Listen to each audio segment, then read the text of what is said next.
केली लॅपटॉपला. आता पहिली गोष्ट म्हणजे ते माय कम्प्युटरची वगैरे आयकॉन आणा झाली, नाही तर मग ती शॉर्टकट की वापरायला लागली. विंडोज की दाबावं लागेल मग ती माय कम्प्युटर मी जायचं. शॉर्टकट की काही काही जणांना येत नाही एवढं लवकर, तर मग काय करायचं, हे बघा डेस्कटॉप पर्सनलाइजमध्ये जा. पर्सनलाइज गेल्यानंतर थीम्स असते इथे, थीम्स, आणि थीम्समध्ये गेल्यानंतर या ठिकाणी ऑप्शन असतो बघा चेंज डेस्कटॉप आयकॉनसाठी. या ठिकाणी हे my computer, user profiles, user files, network, control panel, हे आयकॉन तुम्ही समोर घेऊ शकता. हे आले आता बघा माय कम्प्युटरच्या, हे आहे. याला काय करायचं, रिफ्रेश करायचं आणि एकदा राईट क्लिक करून सॉर्ट बाय नेम, म्हणजे नावाने ते अरेंज होते. ठीक आहे ना, झाले. आता माय कम्प्युटरमध्ये मी गेलो. माझ्या मध्ये तू आयकॉन मोठे केले तर ग्राफिक्स चेंज केलं काही कळलं नाही डिस्प्ले सेटिंग.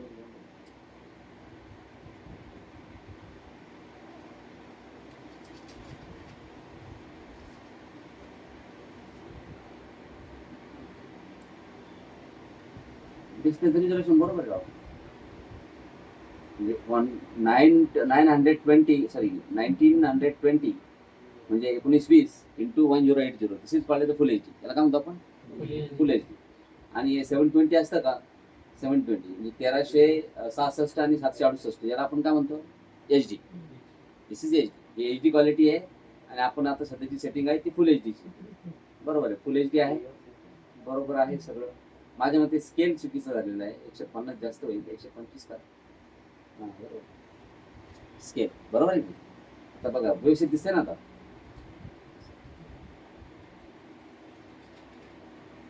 एवढं मोठं स्क्रीन, तुम्हाला सांगा डोळे आहेत ना तुम्हाला, एक गोष्ट ध्यानात ठेवायची, लॅपटॉपवरती कम्प्युटरवरती लोकांची एक अंधश्रद्धा आहे मोबाईलवरती. ते काय करतात, डिस्प्ले असतो का, ते एकदम ब्राईटनेस कमी करतात. ब्राईटनेस कमी करून मग ते म्हणतात की डोळे जातील, आपण ब्राईटनेस जास्त केलं. ब्राईटनेस जास्तच पाहिजे. उजेड जेवढा चांगला तेवढे तुमचे डोळे सुरक्षित. उजेड कमी म्हणजे तुम्हाला जास्त डोळे लक्ष द्यावं लागतं ते पाहण्याचं. मी तुम्हाला सांगतो 5-5, 6-6 घंटे कंटिन्यू कम्प्युटरवरती बसेल, अजूनही 5-5, 6-6 तास, पण मला कधीच चष्मा नाही झाला.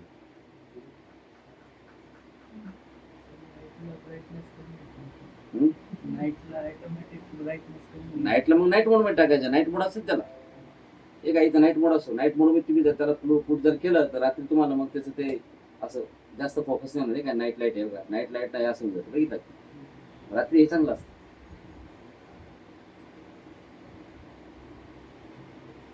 बर, चला माय कम्प्युटर ओपन करा. आपला एक्सटर्नल हार्ड डिस्क आहे या ठिकाणी, आणि मी इथं सॉफ्टवेअर सर्च करतो. आता माझ्याकडे हे सॉफ्टवेअर कुठे आहे मला माहीत, मग जर माहीत नसेल ना तर मग त्या सॉफ्टवेअरचं नाव टाईप करायचं. जसं मी त्याचं नाव टाईप करतो, OFFIC ऑफिस.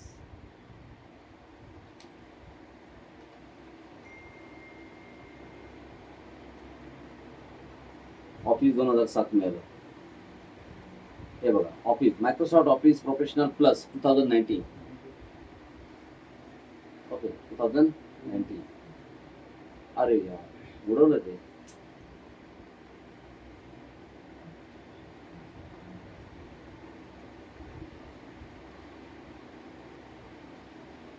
बॅच चालू थांब ना जरा.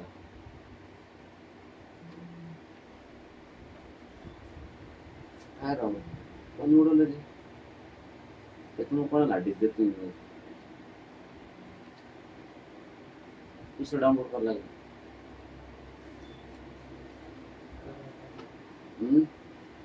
एवढं डाउनलोड नाही होतं, सोपं आहे का, कमीत कमी 3-4 GB सॉफ्टवेअर असतं.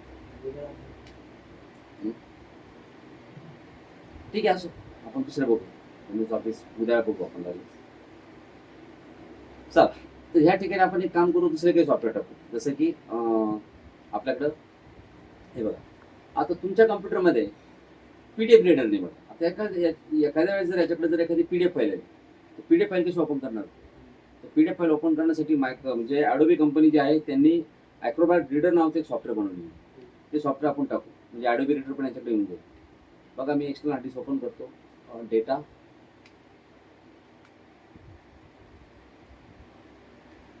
आणि बघा इथे सॉफ्ट नावाचं फोल्डर आहे. बघा याच्यामध्ये ॲडोबी रीडर 11 हे बघा, एडीपी रीडर 11 हे 10 आहे, हे 11.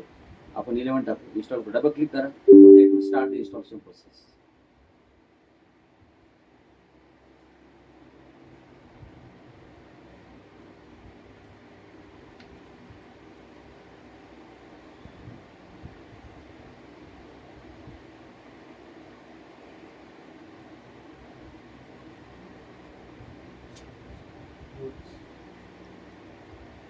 Next manually check and install the update, म्हणजे ऑटोमॅटिक इन्स्टॉल नको करू, मॅन्युअली करू.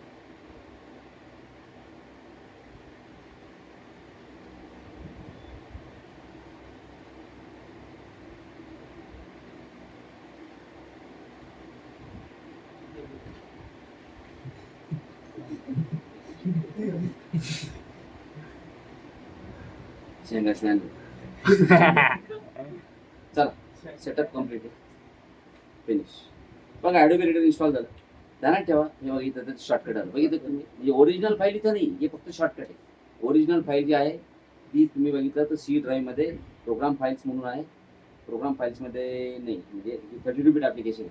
तसे ॲप्लिकेशनचे 2 प्रकार असतात, 32 बिट आणि 64 बिट. तर आपलं जे ॲप्लिकेशन आहे ते 32 बिट ॲडोबी रीडर, मग ते x86 असतं बघा. ॲडोबी रीडर 11 आणि बघा तिथं रीडरमध्ये गेले, त्या फाईलचं नाव असतं बघा ॲक्रो RD 32. ॲक्रो RD, तर ॲक्रोबॅट रीडर आपण टाकलं. अजून एखादं सॉफ्टवेअर टाकू आपण इथं,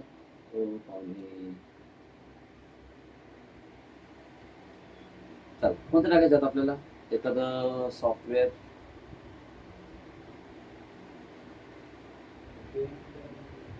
इथं काही कामात नाही आता, बॅक जा पुन्हा, आणि ह्या ठिकाणी पुन्हा एकदा बॅक घ्या, इथं सर्च करा VLC plate of media plate, VLC.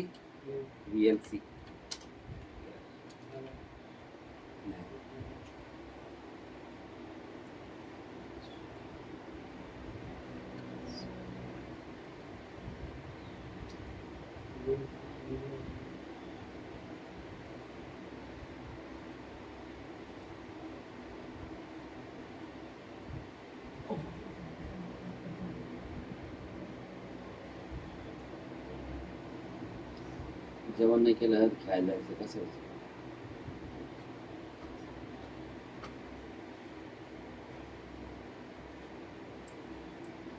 जेवण करून तो करतो तेजस, हां मग आता टिफिन आणतो संध्या जे देतो का आपला ऋषीजीला,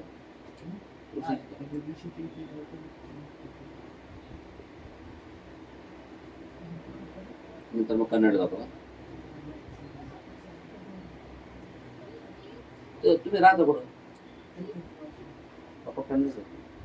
आता इथून जाताना कुठं जातो, संभाजीनगर कुठं राहतो.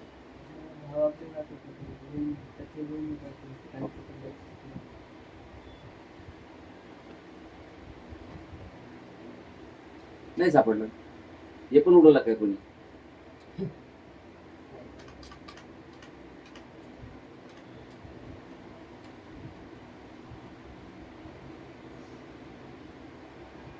सापडलं, हे बघा VLC 3.0 आहे आणि VLC 4.0 पण आहे.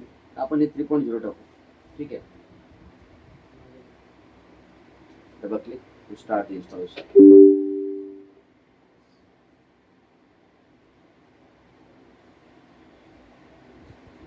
इन्स्टॉलेशन खूप सोपं असतं. Next finish install. काही इन्स्टॉलेशन असेल त्याच्यामध्ये तुम्हाला प्रोडक्ट कीज वगैरे टाकावं लागतं, आणि प्रोडक्ट कीज टाकल्यानंतर मग ते म्हणजे लायसन्स कॉपी आहे, लायसन्स असेल.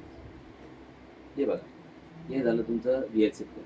आता जे सॉफ्टवेअर तुम्ही इन्स्टॉल केलं का, जे सॉफ्टवेअर तुम्ही इन्स्टॉल करता ना, ते सॉफ्टवेअरची एंट्री होते कुठं, कंट्रोल पॅनलमध्ये. बघा तुम्ही जातो कंट्रोल पॅनलमध्ये गेल्यानंतर या ठिकाणी बघा लार्ज आयकॉन्स घ्या, या ठिकाणी बघा प्रोग्राम्स अँड फीचर्स आहे का, प्रोग्राम्स अँड फीचर्समध्ये जा, आणि बघा जेवढे सॉफ्टवेअर या सिस्टीममध्ये इन्स्टॉल आहे का सगळ्यांची एंट्री दाखवली. बघा VMware वर्कस्टेशन इन्स्टॉल केलेले, VLC प्लेअर टाकलेले, रिमोट डेस्कटॉप कनेक्शन आहे, ॲक्रोबॅट रीडर आहे. ते सॉफ्टवेअर जेवढे इन्स्टॉल केले तुम्हाला जे दिसतं. आणि समजा इन केस मला जर असं वाटतं की VLC प्लेअर मला नको आहे, मला अनइन्स्टॉल करायचं, मी VLC प्लेअर सिलेक्ट करा, वरती बघा अनइन्स्टॉल चेंजचं बटन आहे का, याला क्लिक करा. यस, मग आता हे सॉफ्टवेअर तुमच्या सिस्टीममधून कायमचं म्हणजे अनइन्स्टॉल होऊन निघून. Next, delete preference and cache. त्याच्यामध्ये काही प्रेफरन्स पाहिल्यासारखी कॅचे असेल ते पण डिलीट करा. बघा इथून झालं काय, इथून गायब झालं म्हणजे ते सिस्टीममधूनच गेलं. हे बघा इथूनही गेलं बघा, आहे का, म्हणजे सॉफ्टवेअर तुम्ही प्रॉपरली अनइन्स्टॉल केलं.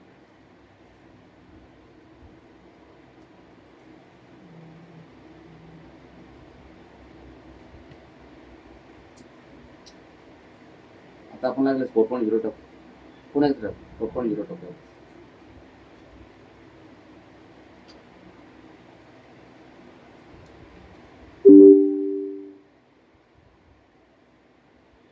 बॅटरी नाही तुझ्या लॅपटॉपमध्ये, बॅटरी संपली. काय गरज नाही, भरपूर चालू आपल्याला खूप थांबायचं.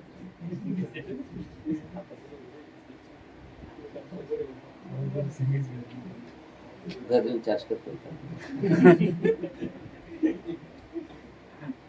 टाइम नाही आपल्याला. किती वेळ चालतं चार्ज केल्यावर? चालतं चालतं. मग मी तर असे अपेक्षित आहे, मला 1.5-2 तास चालत.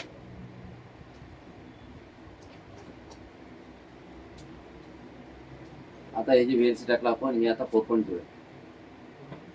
MS ऑफिस आहे आपल्याकडे, पण आता हे बघा MS ऑफिस कोणतं तुम्हाला मी सांगतो.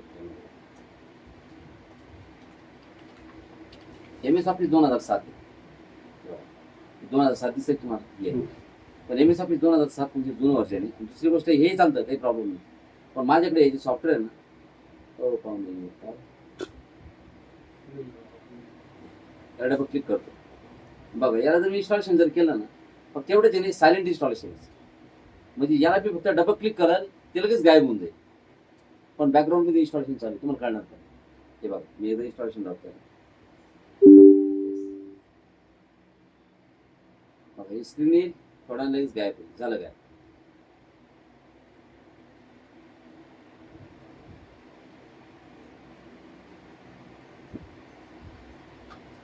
आपण काय विचार करू, आता येत का नाही, अजून इन्स्टॉलेशन सुरूच होत नाही. काही लोक 4-4-5 दिवस रन करतात, पण त्याचं इन्स्टॉलेशन चालू आहे. तुम्हाला बघायचं असेल ना, तुम्ही टास्क मॅनेजरमध्ये जाऊन बघू शकता.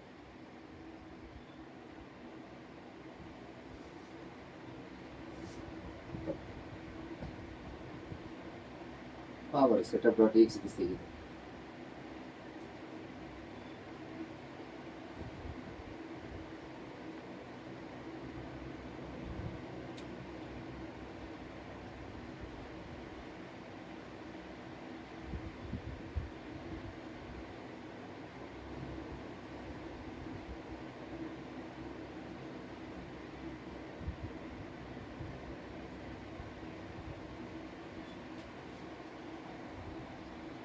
ये बघा setup.exe दिसते की.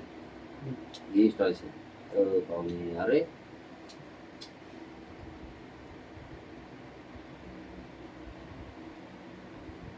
बरोबर निघाला की तुम्हाला. मी काय केलं, ते setup.exe चालू बघा, दिसते की setup.exe ला राईट क्लिक केलं आणि याला म्हटलं ओपन फाईल लोकेशन. कुठे घेऊन आला तुम्हाला तो, एक आहे डेटा ऑफिस 2007. आणलं नाही बरोबर, ही फाईल चालू म्हणजे ती मेमरीमध्ये सुद्धा रन होते, म्हणजे इन्स्टॉलेशन सेटअप चालू आहे. तुम्ही म्हणशाल इन्स्टॉलेशन जर चालू आहे तर मग कसं काही कळलं नाही. सायलेंट इन्स्टॉलेशन, याला तुम्हाला काहीच देण्याची गरज नाही, बॅकग्राऊंडमध्ये इन्स्टॉलेशन चालू आहे. तुम्ही म्हणशाल कळणार कसं झालं म्हणून, काहीच नाही, फक्त मध्ये मध्ये काम करत राहायचं. रनमध्ये जायचं, विनवर्ड मायक्रोसॉफ्ट वर्ड ओपन करण्यासाठी काम अजून झालं. ज्यावेळेस इन्स्टॉलेशन होईल का त्यावेळेस तुम्ही विनवर्ड कमांड दिली, विनवर्ड लगेच मायक्रोसॉफ्ट वर्ड चालू.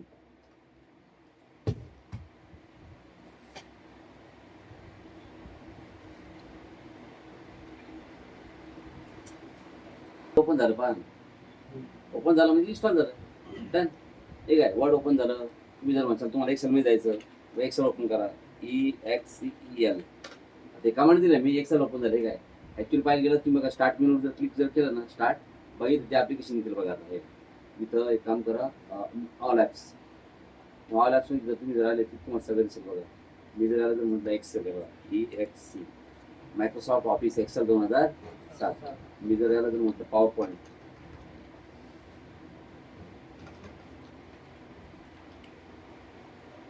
किंवा मायक्रोसॉफ्ट ऑफिस पॉवर पॉईंट 2000